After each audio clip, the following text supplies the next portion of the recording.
Шлаканици, модринки, закани со нож, поградни зборови и пцости се секојдневие на се поголемиот број на жртви на семејно насилство во земјава. Од МВР информира дека минатата година се евидентирани поголем број на кривични дела од областа на семејното насилство во однос на годината претходно.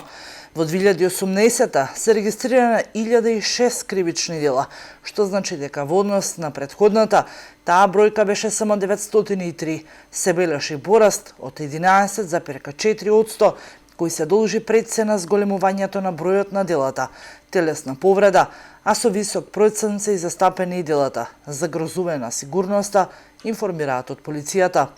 Оттаму додаваа дека најчести жртви на семејно насилство се сопругите, односно 398 пријавени, потоа родителите и децата, а сторителите најчесто се сопрузи, кои делата ги вршеле како резултат на растројство или под дејство на алкохол.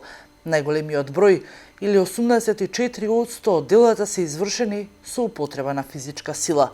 Стручните лица сметаат дека жените, за разлика од порано, сега се охрабруваат да ги пријават насилниците и да бараат помош од институциите. Шелтар центрите во Скопје, Кочани, Битола и Свети Николе се засега само 4 засолништа кои функционираат во државата.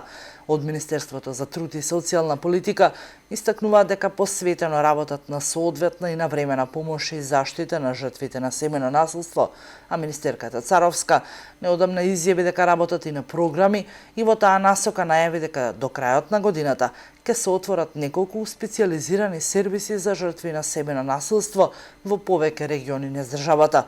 Целта на овие сервиси е советување, третман и заштита на жртвите на родово базирано насилство од сите форми на насилство. Министерството за труд и социјална политика е во фаза и на подготовка на законската рамка за превенција и заштита од сите форми на насилство врз жената и активности од Националниот акцијски план за спроведување на Истанбулската конвенција.